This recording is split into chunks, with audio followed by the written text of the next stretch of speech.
and welcome to the Kalamazoo Community Foundation's 2014 community meeting. We are so thrilled and so excited to have you here today. I have the privilege and the honor of serving as the president and CEO of your community foundation. My name is Carrie Picketer-Way, and I get to do the introduction of Michael Pollan tonight. And before I get to that, I'm just going to say a few words about the Community Foundation and who we are and what we do here in Kalamazoo. I know that you're here to see Michael Pollan, but I'm going to steal just a few minutes to share our story with you. The video does a lot of that, but we've never had 2,500 people at our community meeting before, so this is a special night for us, so thank you. We're really excited that our community meeting can be a part of an ongoing community conversation. So thank you very much for coming out tonight to see Michael Pollan. So the Kalamazoo Community Foundation is about community philanthropy. Philanthropy is the act of giving. Community philanthropy is the act of giving together. And that's what we do at the Kalamazoo Community Foundation. Communities across the country are changing. The demographics of our communities are changing in terms of the racial diversity, the cultural backgrounds, and the ages of our residents. Communities are also changing in terms of how we get access to information and how we connect to each other through the use of technology. And communities are changing in terms of the issues that are impacting the residents who live there.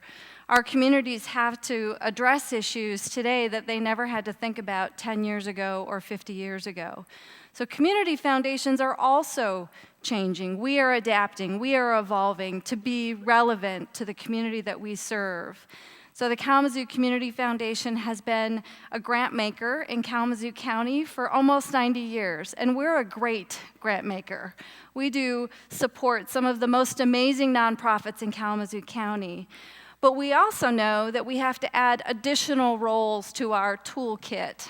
And so from time to time, we serve as a convener. We bring people together so that we can think about those issues that impact our community and identify new solutions to that. And there are times when we also need to serve as a leader, where we put a stake in the ground and we talk about these issues really matter. And the issues that really matter for us right now are equity and education. So the Community Foundation at times serves as a leader around specific issues.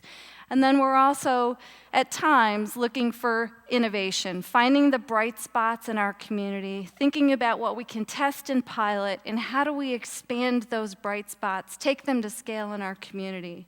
So those are all ways that the Community Foundation evolves to have a bigger impact, a deeper, longer-lasting impact in our community.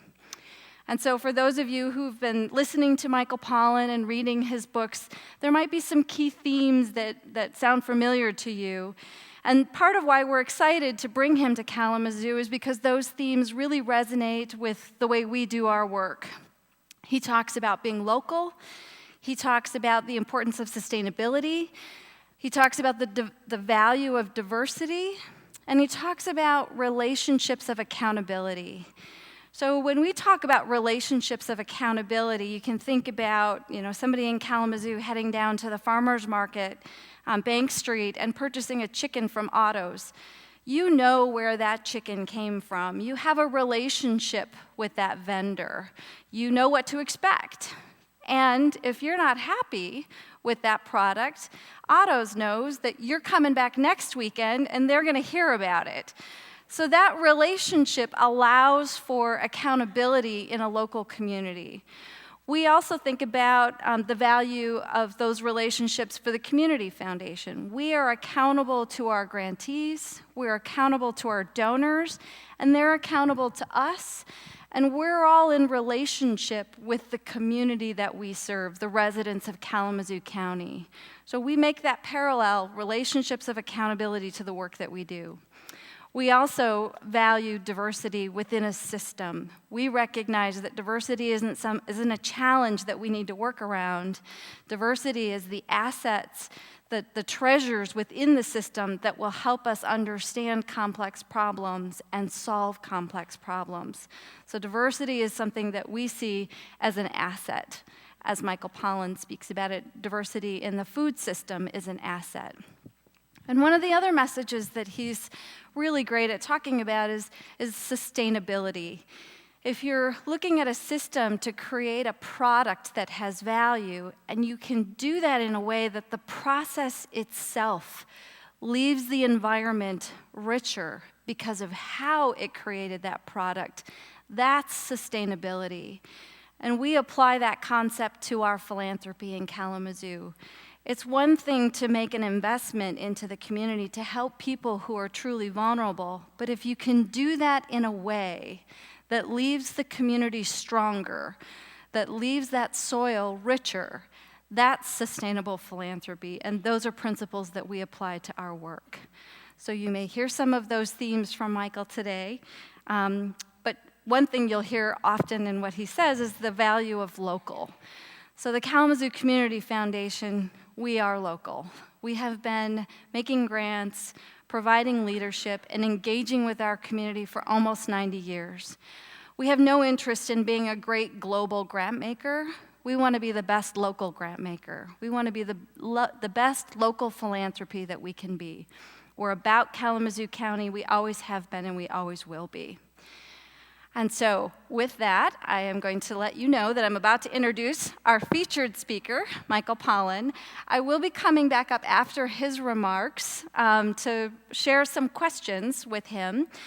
We solicited questions from all of you before the event and had over 100 questions submitted. We're going to get through every single one of those tonight. No, I'm just kidding, we're not. We have selected a handful of questions that we think can apply to the broader audience. And one of the things that I like about Michael is that he may go off script a little bit tonight. So we'll handle the questions that we can in the time that we have. And I also want to make sure that you're all aware that there are books for sale in the lobby, and there will be a book signing after his remarks at the end of the evening. And so we had a really lengthy introduction of Michael Pollan prepared, and then one of my colleagues said they really don't want to hear about him, they want to hear from him. And so taking that advice, I am just going to yield the stage and ask you to give us a warm Kalamazoo welcome to Michael Pollan. Thank you. Thank you, Carrie. Thank you very much. Thank you. Oh, thank you so much. That's very kind. Thank you. I guess you know who I am without an introduction. I'm glad to hear that. I'm glad you're all here. How much did they charge for this? That works. That really works. Well, I want to thank Carrie, and I want to thank the foundation for doing a free event like this. I think it's just terrific. And I want to thank you all for turning out in the rain. It's you know, there's a great tradition of speakers of complimenting the town you come to. I don't know anything about Kalamazoo except the Glenn Miller song. It's great. My dad still sings it. You know, when I told him I was going to Kalamazoo, he broke out into the song. And I was like, is that a real song? It doesn't sound like a real song. And Derek Jeter, right? So what's next for Kalamazoo? That's the question. Maybe you can tell me later. What I want to do this evening is talk to you about cooking, a subject that I never thought I would be taking seriously, a subject that didn't seem of terrific importance to our politics, our health, our happiness, but that after 15 years of kind of following the food chain, from the farm end, the soil, to the body, and what happens in our bodies after we eat from these different food chains, it dawned on me that cooking is actually very important. And cooking is, and here I'm alluding to the theme of this series, one of the healing arts. Cooking is a therapeutic act. Cooking is an agricultural act. And cooking is a political act. Those are all, I know, kind of extravagant claims, and I hope by the end of my talk you're convinced of them, or partly convinced of them. as I said, it was never my intention to write about cooking. It seemed, I'm a journalist, so I really like to take my readers, take myself to exotic places, not the kitchen. The kitchen is the opposite of an exotic place. But, in my work, I've taken people to feedlots and confinement hog operations and slaughterhouses and places where they make high fructose corn syrup, and then into the intricacies of the human body and nutrition. And that's kind of like what we do. But I want to tell you a quick story that convinced me that I had to take a serious look at this subject. Two stories, actually. The first was when I was working on Omnivore's dilemma, which is really my book about the earth end of the food chain, where the food comes from. I found myself on a farm in Idaho that kind of blew my mind.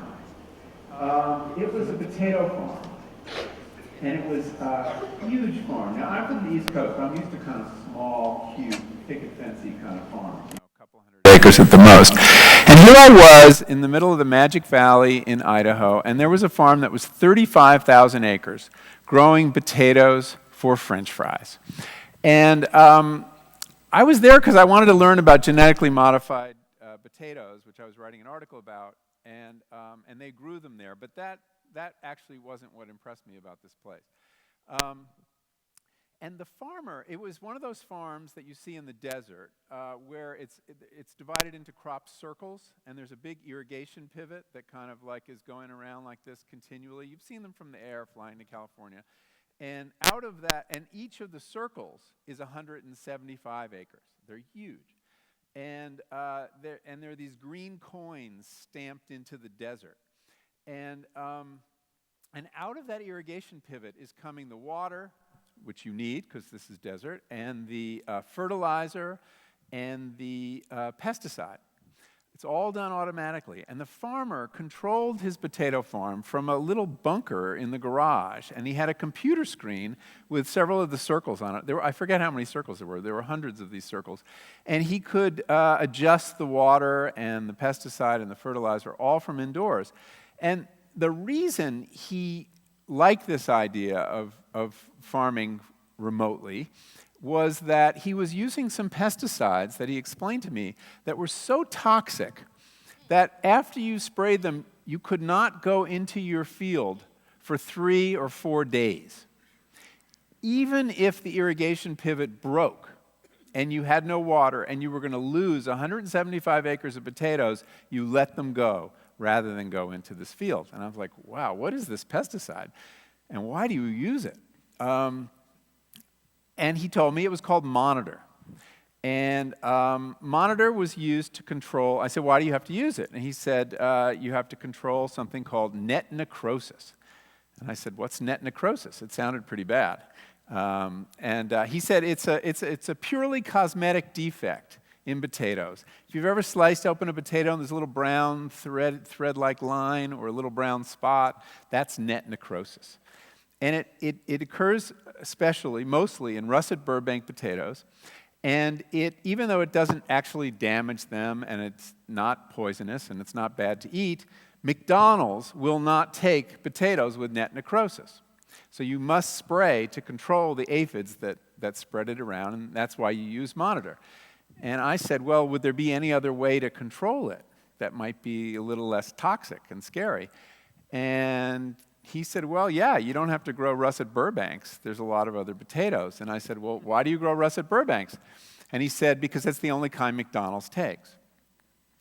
And that stuck with me, because what it told me is that, and why does McDonald's like russet Burbank potatoes, I should tell you?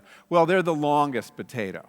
And McDonald's loves those super long French fries. I mean, McDonald's French fries are pretty good. Let's admit that. And they like that red box with a bouquet of long French fries coming out. It's part of the whole McDonald's experience. But you see, to get that effect, this chain of events is behind it. The use of this pesticide, these horrible toxins. And it's what made me realize, one other thing I'll tell you about this farm. He took me to see the shed where the potatoes go after they're harvested. It is as big as this room, okay, as tall. And I walked inside, and there was a pyramid of potatoes filling it almost to the top. And he explained that the potatoes have to be here for 6 weeks after you harvest before you can sell them. And before that, they're not fit to be consumed because they have so many chemicals in them, so many systemics that have to be off-gassed, like a new carpet or a new office building. I said, wow. So, but the point is not how horrible industrial agriculture is. The point is that we, as eaters who like McDonald's French fries and have an expectation that a French fry should be a certain way in any McDonald's anywhere in the world, are complicit in creating that landscape. And that our eating decisions, and specifically our decisions about cooking or not cooking, contributes to the creation of a certain kind of landscape, agricultural landscape. And I hadn't fully gotten that. And, you know, if you look at the history of fast food, it has really been the big driver of the industrialization of our agriculture. The move toward confinement, raising of livestock in feedlots, the move toward uniformity, all russet Burbanks and no other potatoes, that fast food has created this landscape. And we contributed to that by basically beginning to eat fast food, not every now and then, but all the time. Today, 1/3 of American children had a fast food meal. 1/3. So this is routine for many, many people in this country. So that was my first little hint that cooking had a lot to do with the kind of food system we have, or I should say, the failure to cook. Then I had another, so I put that in my drawer of future possible things to think about. And then I went ahead and wrote a book about the body end of the food chain called In Defense of Food and Food Rules. And this was my attempt to answer a question I was hearing from a lot of people, which is, okay, you told me about the horrible agriculture and the ethics and the you know, all the issues, but you didn't tell me what about my health. If you care about your health, what should you eat? So I wrote a book looking at the question of nutrition science. What do they know? What don't they know? And they don't know a lot about the links between diet and health. And along the way, it dawned on me that the way we eat, which is, you know, looking for good nutrients, avoiding bad nutrients, and filling our heads with all this biochemistry about antioxidants and gluten and this and that, mattered less than who was cooking. And that the healthiest diets, bar none, were the ones that were cooked by human beings rather than industrial corporations. And that there was a lot of research that suggests that people who were still getting home-cooked food had healthier diets regardless of their, you know, counting calories or worrying about nutrients. And so I realized, wow, cooking has an impact on health also. Why is that? So between those two things, I realized, you know, I really wanted to look at cooking in a serious way. Why was it in decline in America? And how might it be resurrected? We are cooking less in this country. We were cooking, it's fallen by half. We cook 27 minutes a day on average in this country, and we spend 4 minutes cleaning up. Yeah, people laugh. Now, what kind of cleaning up could you do in 4 minutes? It sounds like you're crumpling a pizza box. And in fact, the definition of cooking that market researchers now use is, it's been dumbed down a little. Cooking is, I asked this market research guy in Chicago, so by the way, how do you define cooking when you're doing these surveys? And he said, oh, it's the combination of any two ingredients. So, for example, microwaving a pizza is not cooking, but pouring bottled salad dressing over lettuce is cooking. Making a sandwich, that's cooking. So more of you know how to cook than you realize. And a sandwich, in fact, is the #1 meal for both lunch and dinner in America. Sandwiches include hamburgers. So yeah, 27 minutes. It was twice that in the 60s when I was a boy growing up, and it's fallen dramatically. The family meal is becoming an endangered institution. And I'll submit to you that the family meal is actually a very important institution. It's not just important to the health of our families. I think it's important to the health of our republic. Because think about what happens at a family meal. It's where we civilize and socialize our children. It's where they learn how to share and take turns and control their emotions, learn how to argue without fighting. So I really believe the family meal is the nursery of democracy, and we're rather casually tossing it away. So I want to talk a little bit about why that happened, and then tell you a little bit about my adventures learning how to do something I didn't really know how to do very well, which is cook, but not just cook, but learn how to bake bread and ferment things and all the kind of more, graduate level cooking things that I had a good time learning how to do.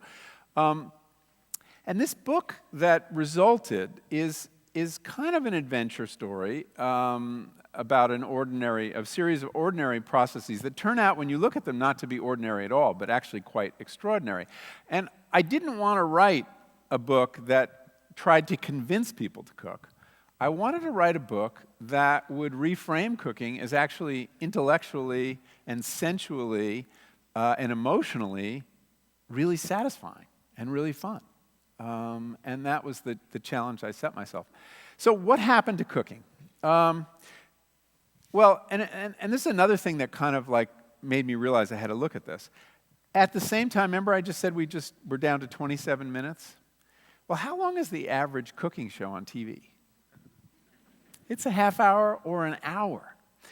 And this is what I call the cooking paradox. At a time when we're cooking less and less, we're more and more obsessed with cooking. Isn't that weird?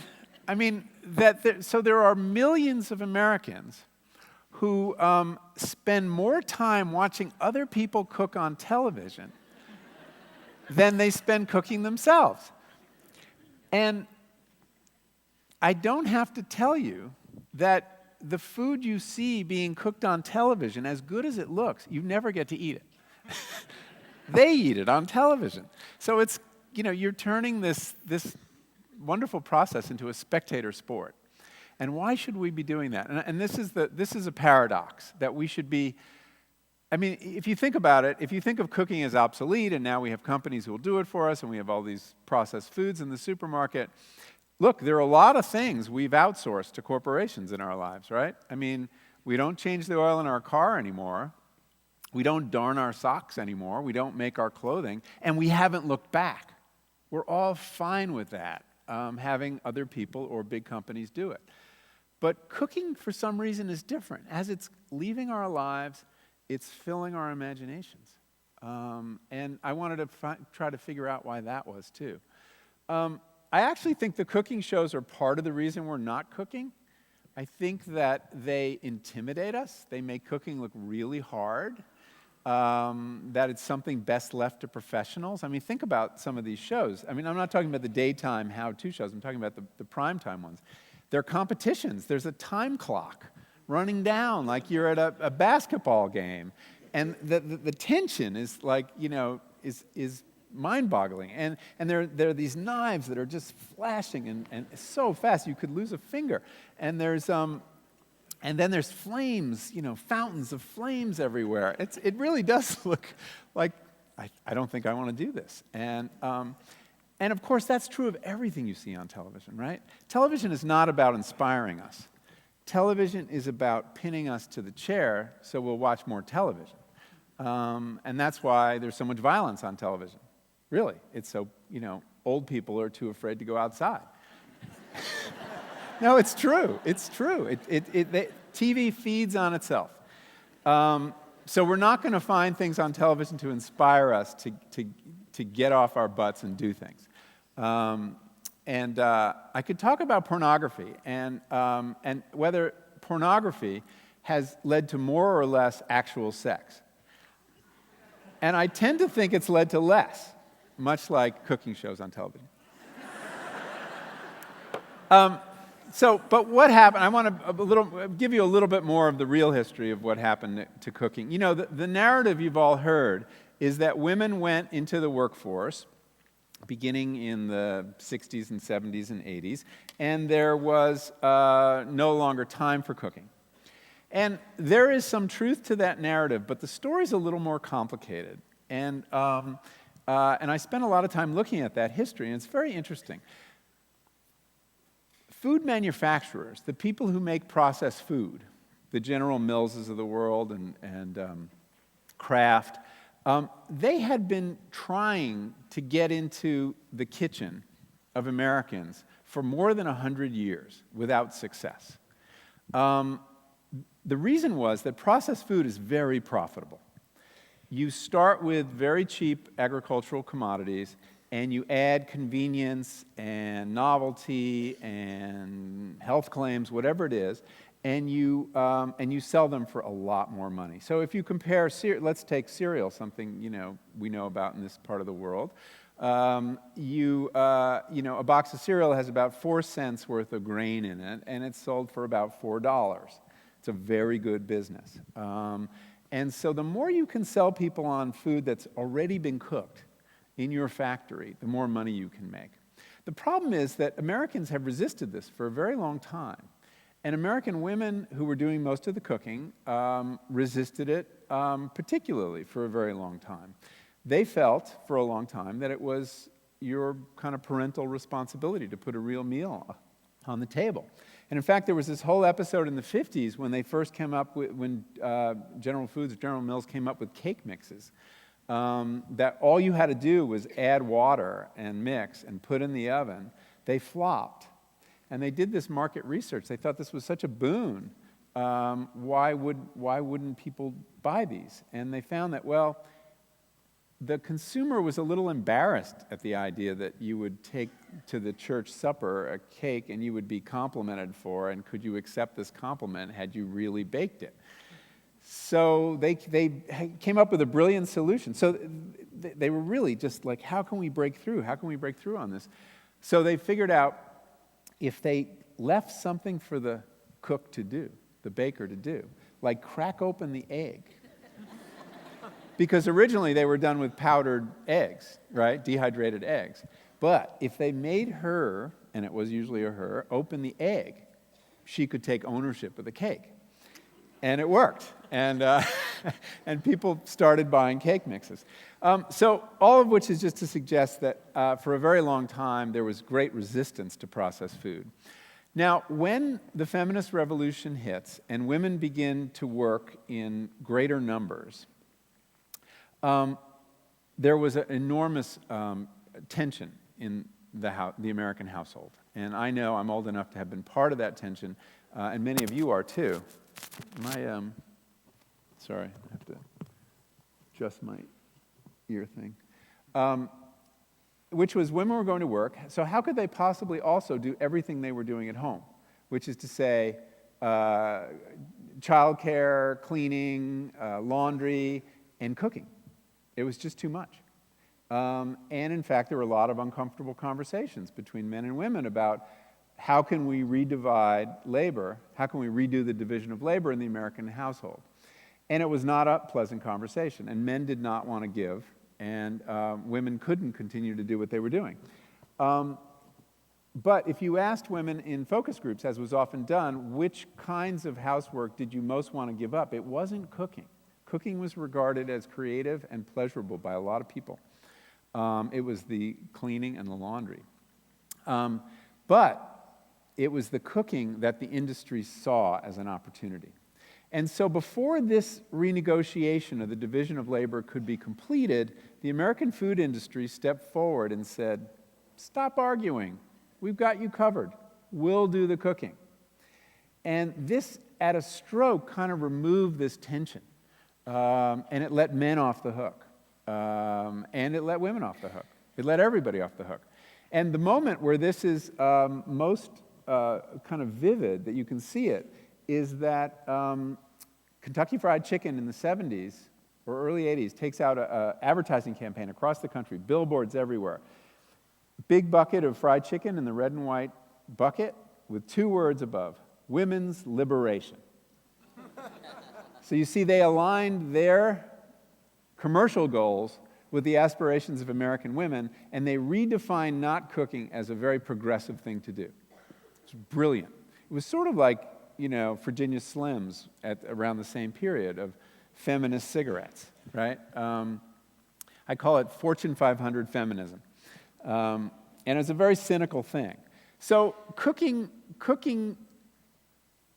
began to decline because men were not taking up the slack, women were working, and there was an effort to remove this tension. And that's why it starts to decline. And now, we could ask ourselves, why is that so bad? And why not let corporations cook in the same way we let them do so much else for us? Well, there are two problems. One is what I alluded to at the beginning. Corporations are going to cook very differently than people do. They're going to buy different stuff from different kinds of farmers. And so they are going to buy the cheapest possible raw materials. They're going to drive down the cost of farm commodities. And then they're going to dress up those cheap ingredients with as much salt, fat, and sugar as they can use. Because salt, fat, and sugar are very cheap ingredients, but they appeal to all of us, especially when they're layered together. They're irresistible. And so you're not going to get very good cooking from corporations. This could change, but so far, we know that people who eat processed food, which is really, that's what we call cooking when corporations do it, right? It's food processing. Because we kind of sense it's different than actual cooking. That they don't cook very well, and that the food tends to be a lot less healthy. The other thing about corporate cooking is they don't cook the same stuff. Because of their incredible efficiencies, they make things that we don't make that often in our homes. And I'll take an example of the French fry, okay? Have you ever made French fries at home? Okay, it's a pain in the ass, right? They're great, they're fantastic, but you got to clean the potatoes, you got to peel the potatoes, you got to slice the potatoes, you have to fry the potatoes in a lot of oil. The oil's going to spatter all over your kitchen. And then what do you do with the oil when you're all done? You have to dispose of the oil. And so you won't make them that often. You'll make them like, once a month or so. That's about as often as I'll make them. Maybe even less often. But when corporations cook them, they're pretty good, and they're really cheap.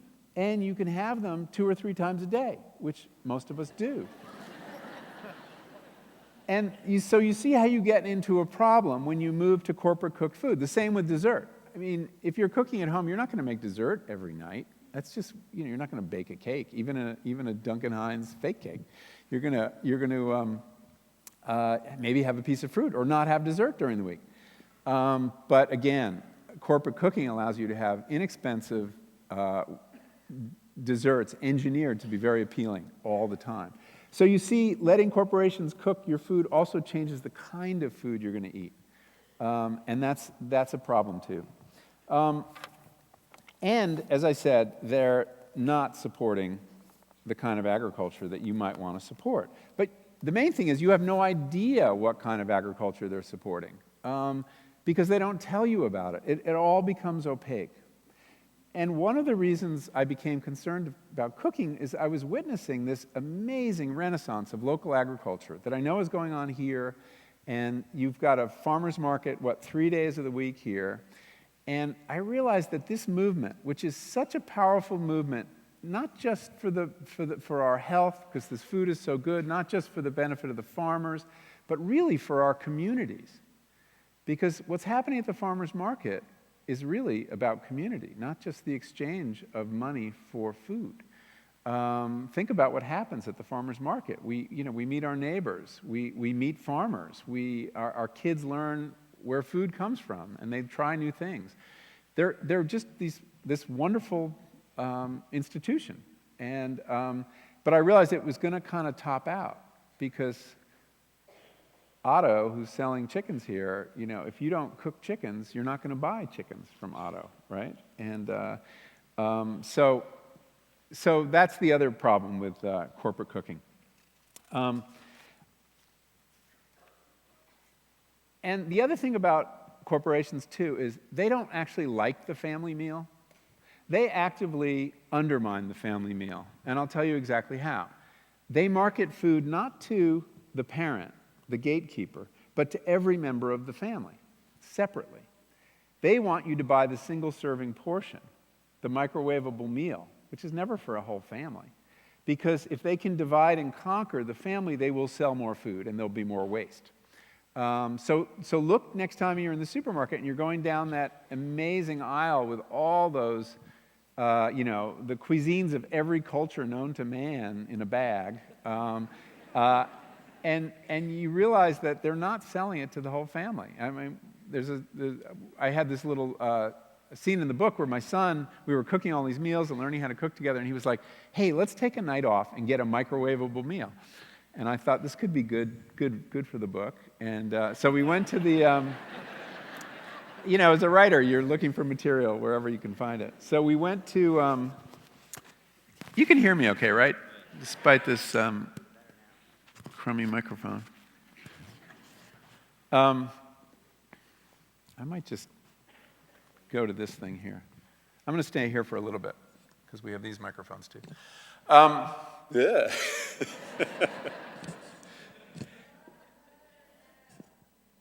Thank you. So we went to the supermarket and we went down that aisle and we picked out things. And you could have Chinese food, you could have Thai food, you could have Indian food. It was amazing what was there. And we all ended up with a separate dish to microwave. And the amazing thing was, though, that it didn't take any less time than cooking when we were all done. The reason being that every entree has to go through the microwave, and they can only go in one at a time. So by the time the fourth one was done, the first one was cold and had to be renuked. And also, my son finally said, can I just eat? Mine's hot now. And ours hadn't been cooked. And it made for this incredibly disjointed meal. We never actually sat at the table at the same time and ate. And so that's I'm giving up on that. I'll try it again later. So that's another problem.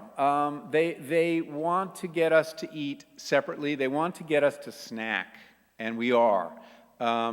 We now spend more time engaged in what the industry calls secondary eating than we do in primary eating. Primary eating are meals. We spend about an hour a day in meals. Secondary eating is snacking, and we spend 78 minutes a day snacking. And the next step is, of course, we all grew up thinking 3 meals a day is normal. Well, what are they marketing to us now? The fourth meal, right? Taco Bell has a campaign. You're supposed to eat another meal at 11 o'clock at night. What a great idea. The only part of the day they have not colonized with food is while we're sleeping. But if you take Ambien, actually they have colonized that part of the day. And I don't want to suggest there's a conspiracy there. So anyway, so the destruction of the family meal is also, it serves the interests of food processing. Now, let me just tell you a little bit about the book and how I went about it. I basically looked at cooking as the arts of transformation, and that I saw that you could divide almost all kinds of cooking into 4 big transformations, and that these corresponded to the classical elements. So there's a section on fire. There's a section on water. That's cooking with pots. There's a section on air. That's about baking, which is about putting air into our food. And there's a section on earth, which is about cooking with microbes, the most kind of mystical cooking of all. I don't have time to take you through all of it, but I'll just talk to you about 1 or 2 or maybe 3 sections to give you an idea of what I learned in each one. They were all kind of equally interesting and equally fun, but I think in the end I sort of fell in love with baking and fermentation the most, surprisingly enough, because those had the most intimidated me, baking bread in particular. But I started with the simplest cooking, and that is, of course, just putting fire on meat or vegetables. And this goes back, the history of this is really interesting. It goes back probably 2 million years. So before we were humans, right? This is when we're proto-humans. And the discovery of cooking, it turns out, is what made us human. Before we learned how to cook, we were like all the other primates. We ate lots of raw stuff. We ate fruit, we ate leaves, we ate meat, but it wasn't cooked. And when we learn to cook it is when this amazing change happens to our species. Our brains get much bigger than other primates our size, and our gut, our digestive organs, get much smaller. Why should that be? Well, because when you cook food, you basically externalize digestion to a considerable extent. The fire begins to break down the food, so your body doesn't have to do all the work, and your mouth doesn't have to do all the work. Primates, our size, spend half of their waking hours chewing. You can't get a lot done if you're spending 6 hours a day chewing. I mean, I'm all for leisurely meals. So it's very hard to have a culture if you're spending all that time chewing. So our jaws also get smaller. So cooked food gave us this incredible surplus of energy, of calories, that allowed our brains to get bigger. Your brain is the energy guzzler in your body. It's 2% of your body weight and represents 20% of your energy consumption. So it was the advent of cooked food that drives this profound change and literally makes us human. It also made us human in another way, which is as soon as you start cooking, you have meals. Before that, you just eat wherever, sort of the way we're eating today. You just kind of eat on the run. You eat in the equivalent of the car, when you're getting around. And but when you cook, you have a fire. Someone has to tend the fire. It's a cooperative enterprise. Someone has to get the food, cut the meat if it's meat, and then you have to wait and be patient. And you can imagine for proto-humans that was tough. And you needed rules. All of a sudden you need rules to govern eating. Otherwise, the biggest, strongest male would just grab the food and run away with it. This is the birth of manners, right? That you wait till everyone is served. And so the meal, cooking, literally civilized us. And this had never occurred to me, and it's called the cooking hypothesis. So cooking is, and this may explain one of the reasons we're still drawn to the flame, still drawn to the barbecue pit, and still drawn to cooking as a spectator.